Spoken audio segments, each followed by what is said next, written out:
Boa tarde, gente.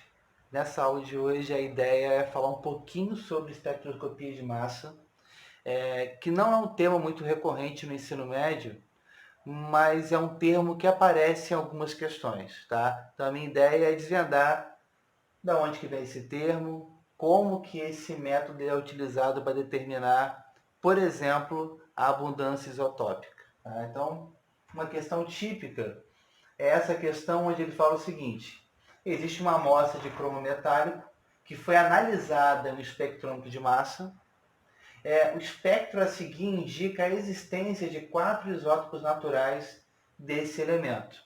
Então, utilizando a técnica de espectroscopia de massa, que é o que a gente vai falar hoje, eu consegui gerar esse gráfico.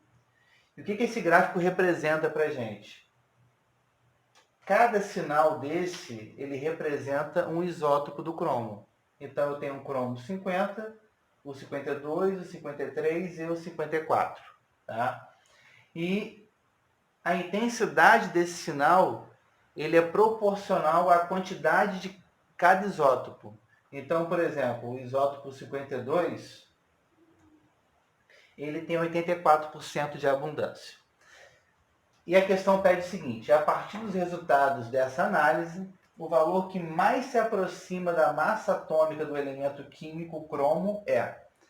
Então, qual seria a massa atômica do cromo? Seria a média ponderada dos 4 isótopos, né? Levando em conta a massa de cada isótopo e a abundância de cada isótopo. Mas como eu tenho uma discrepância muito grande em relação a um isótopo, o isótopo 52 ele está presente em 84% de abundância.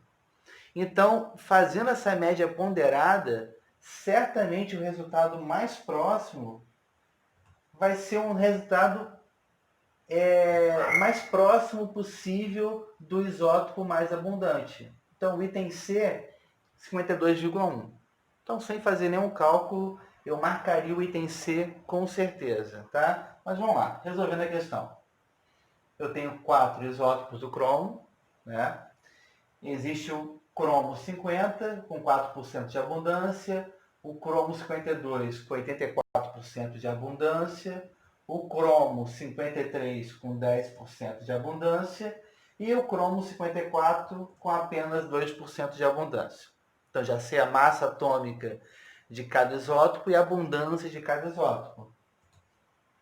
Efetuando a média ponderada, que leva em conta a massa atômica e a abundância de cada um, todo cromo ou é 50, 52, 53 ou 54, então 100% do cromo está representado nesse gráfico. Calculando isso, eu tenho o valor de 52,06, que realmente é o mais próximo possível de maior abundância, já que é uma média ponderada. Tá? Vamos lá, gente. Como que eu consigo essa informação, né? Esse é o objetivo.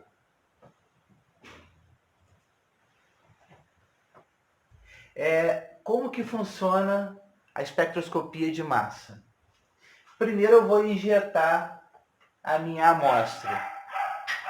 Que amostra seria essa? Seria, no caso da questão, a mistura de todos os isótopos de cromo. O 50, o 52, 53 e o 54. Então, eu injetei essa amostra que tem essa mistura de isótopos.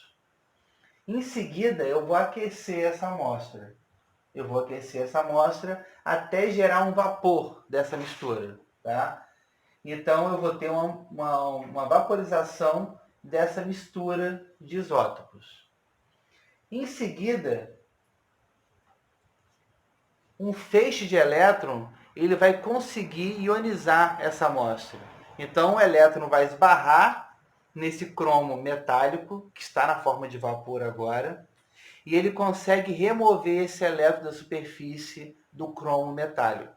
Tá? Então, eu vou ionizar.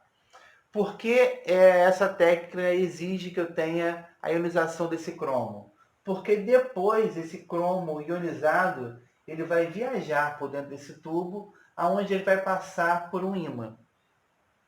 Como eu tenho o cromo ionizado, o ímã ele vai atrair esse cromo, né?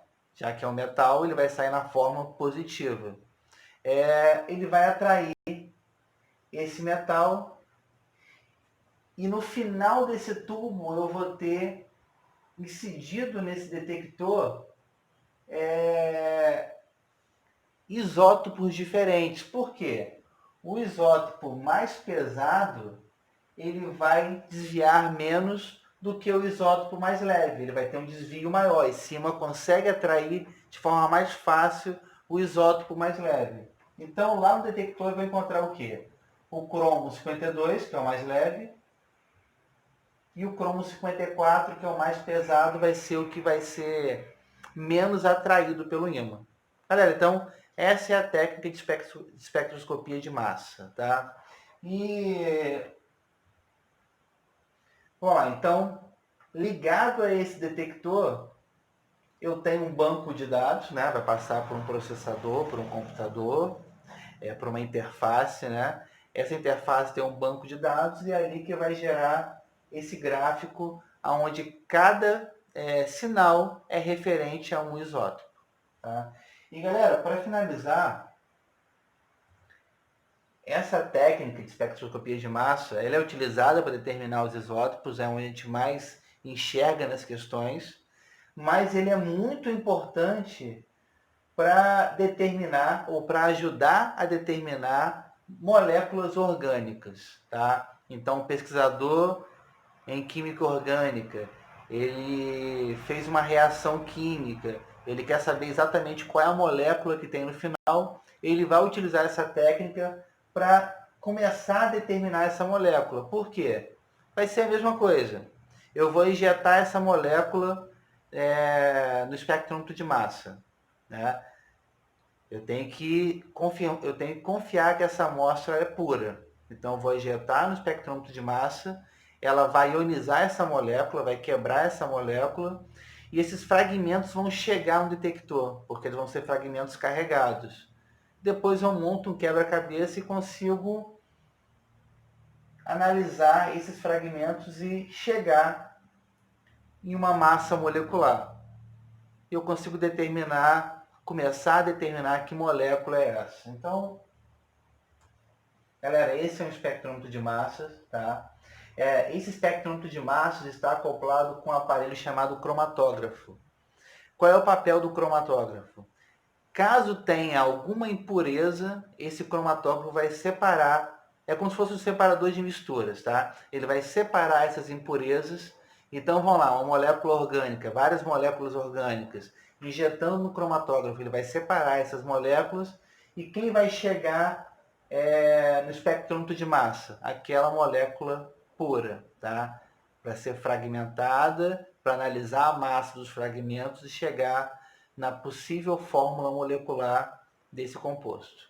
Tá bom, gente? Então, a ideia do vídeo de hoje era falar um pouquinho sobre essa técnica. E é isso. Beijinho, tchau, até a próxima.